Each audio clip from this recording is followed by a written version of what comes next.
Hey everybody, welcome to the Scrum Master Toolbox podcast. This is a special and I'm Vasco Duarte, your host. Today we're tackling the big Agile questions for 2025. So we're going to talk about what are some important things to reflect on as a community, and we're going to review your questions, the ones that you've been sending into our big Agile Questions survey. So thank you all who have submitted already. For those of you who haven't, you still have a chance. Just go to the show notes of this episode and click the link and submit your big Agile question for 2025. Why do we want to do this? Why do we want to focus on the big Agile questions? Well, because Agile is at a crossroads with the change in 2025 of the PMI, or Project Management Institute, buying out the Agile Alliance. We need to face it. If we don't ask and answer, that is, these questions ourselves, someone else will define Agile's future for us. So in this episode, we'll explore some of your big questions for 2025 and talk about how you can be part of this global conversation. So let's get started. First, a little bit of reflection on why asking these big questions matters. Why is it so important?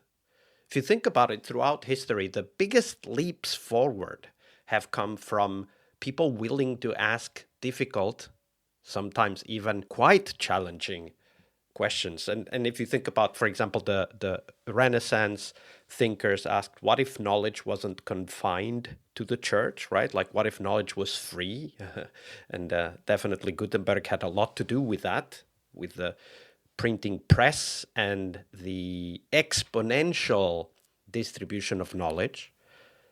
The Industrial Revolution also made big changes to our world when people started asking and answering the question of how can we scale human effort beyond our physical limits. And of course, our own corner of history, the Agile Manifesto authors asked, what if we build these software processes around people and around aspects that highlight and emphasize the need for people to collaborate? In every major shift, whether it was the Renaissance, Industrial Revolution, or even the birth of Agile itself, progress has always started with this one thing: asking better questions. We have it right there in the Agile Manifesto. We are discovering and also sharing these better ways to build software. And it's now over 2 decades later, it's 2025, 2.5 decades later. We need to keep Agile evolving. But of course, how do we do it? We need to ask better questions. So that's why we launched this big Agile Questions campaign.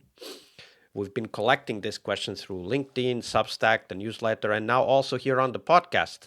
We're using a survey for that. So just go to the show notes here on the podcast, click that link, and ask your big questions. And now it's time to review some of those submissions.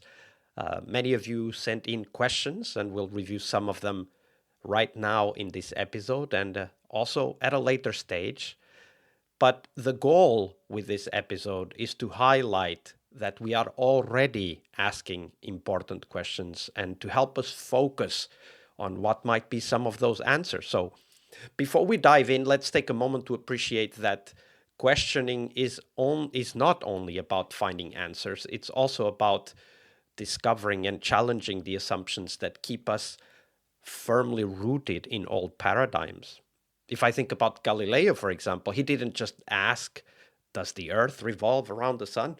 He was actually asking questions that shattered the foundations of his time's thinking.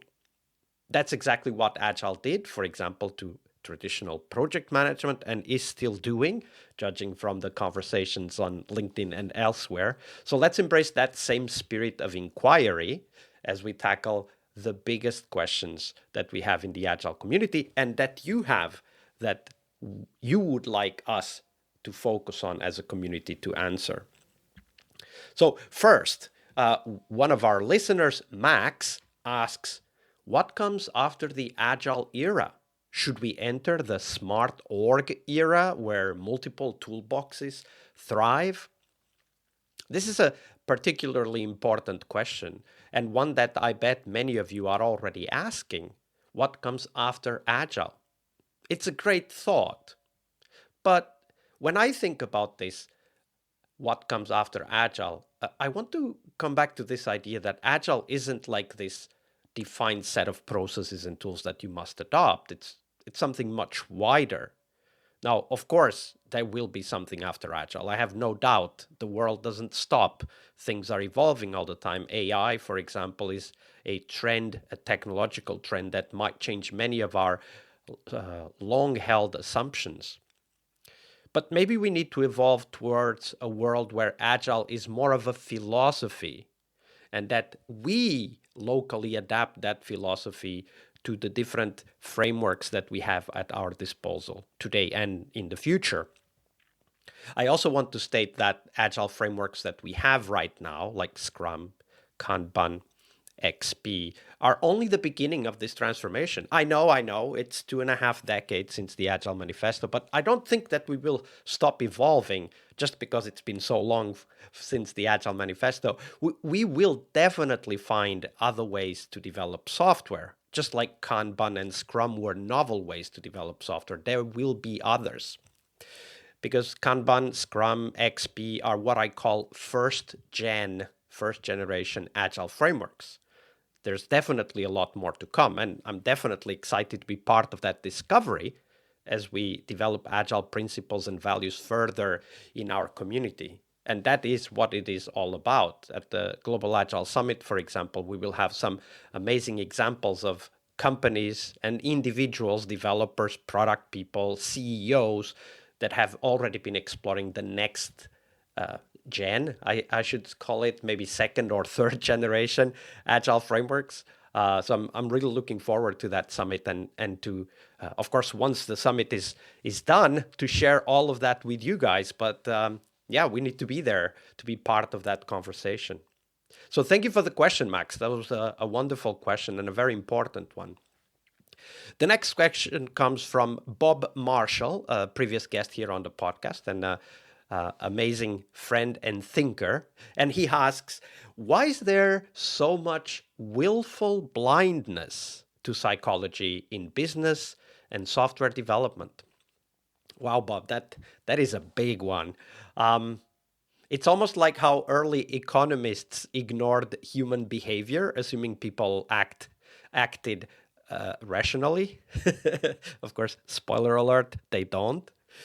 Agile is about people, but sometimes we treat teams, organizations, and even people like machines. We expect that people behave predictably, that they behave within a certain structure, and that our job is to set up that structure. And of course, I'm talking about here Frederick Taylor's scientific management ideas. Now, Taylor's ideas weren't totally wrong, but of course, we've evolved a long way since then.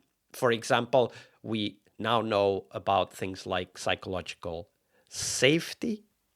So that's something, a set of tools, ideas, concepts that came into our world that give us a much better understanding of how teams work. We also understand that today managers, leaders are working with teams of specialists, people who know more about the work that they're doing than their leaders do. And that's okay, because the leader shouldn't be doing that work. They should be focusing on other aspects, the systemic approaches that allow us to create motivating workplaces that lead to productive collaboration. So it all goes back to this principle of individuals and interaction over, or this value, pardon me, of the Agile Manifesto, the value of individuals and interactions over processes and tools. And I think that Agile is starting and must continue to embrace what we know now about human behavior, motivation, collaboration. But there's more to come. Psychological safety being one example, NVC or nonviolent communication being another example. So definitely a lot of things Pardon me. So definitely a lot of things that we can explore in that regard and make it better for everyone. So psychology is definitely a huge set of tools, or has a huge set of tools for us that will help us in our work. It's a great question, Bob, and I'm sure we will be talking about that in the podcast in the future. And of course, as usual, you're always welcome, Bob. So welcome to the podcast to talk about this. I'm sure our listeners would love to hear your thoughts as well. Right, and the next question comes from Zvonimir. We just recorded a podcast with Zvone a few days ago. It's going to come out in a few weeks, so stay tuned for that. His question is, how can we challenge leaders to step up their involvement while remaining trusted and respected? This is a very important question, and I think it is about what leadership means at its core, this being involved, right? Because leaders are the ones responsible for the change, whatever that change is, as Deming used to say.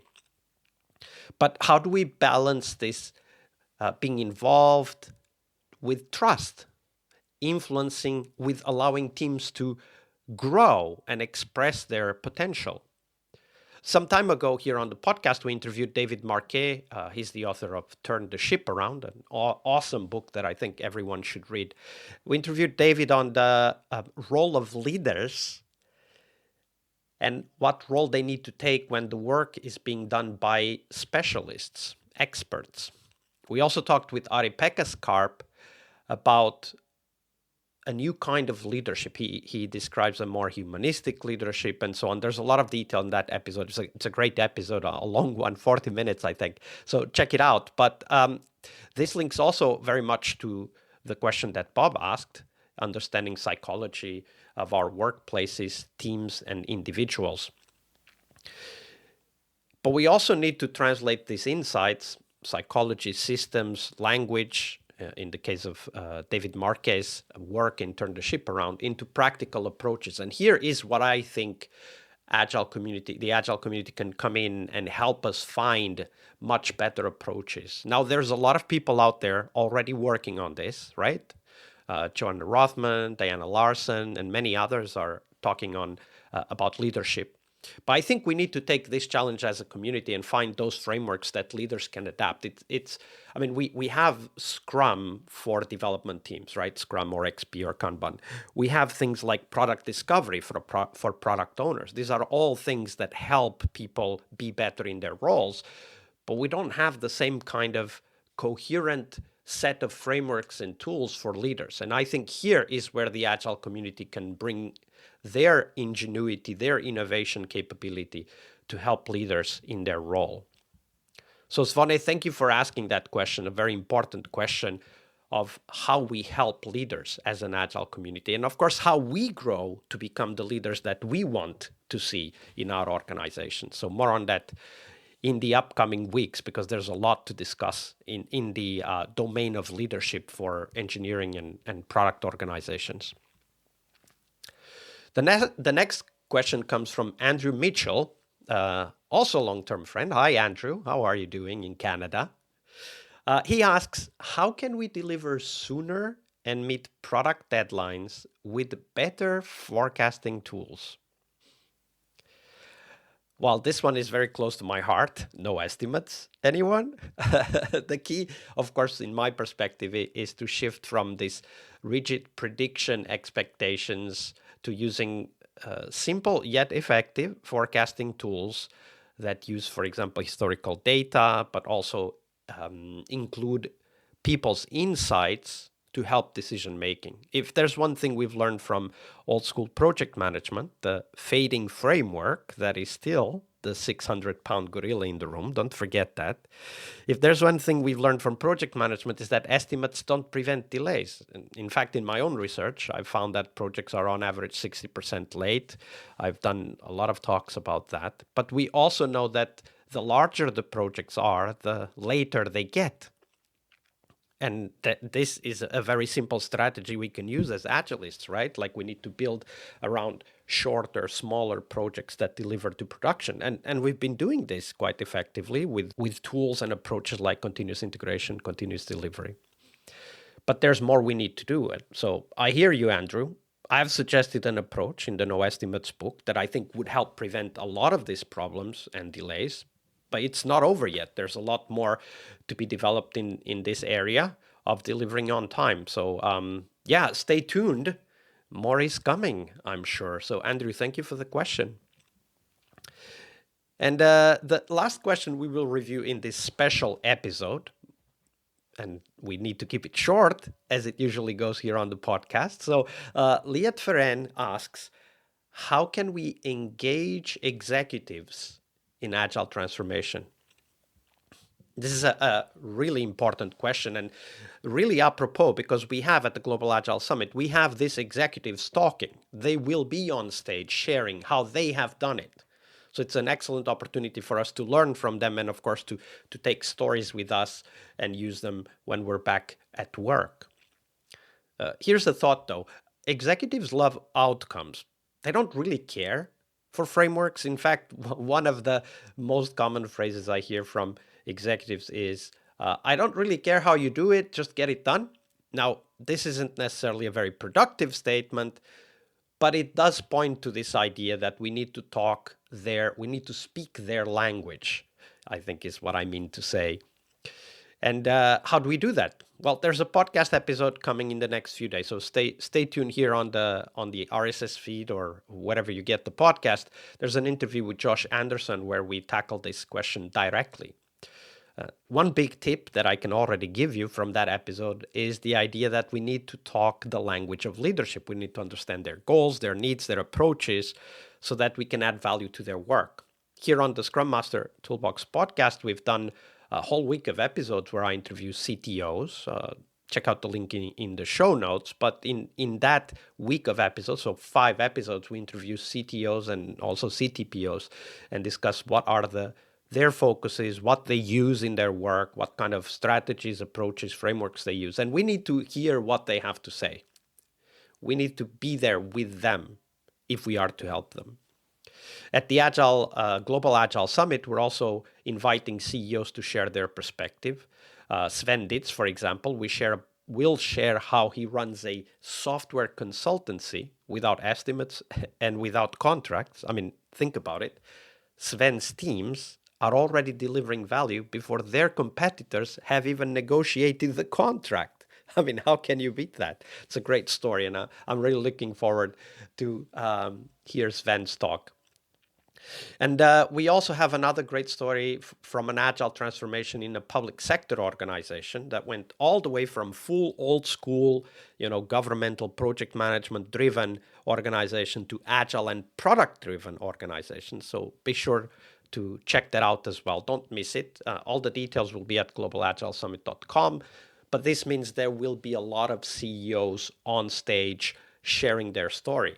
And this is your opportunity to hear how they talk, what matters to them, how they think, because that's incredibly important information for us if we are to talk with them in their own language. So thank you, Liat, for the question that you sent as well. And there were so many more questions submitted by all of you. So thank you very much to all of you who submitted questions. We could not review all of them here today in this special short-ish episode, but I do want to add a few more shout-outs to Al Shalloway, a podcaster that I followed from the beginning of my Agile journey, for his thoughts and questions on LinkedIn. Thank you, Al. And also to Fred Deichler. He's an organizer at the Global Agile Summit. But he also offered a great question for us to consider and always bring it with us, right? And also useful when talking to leaders. The question was, what would success look like for you?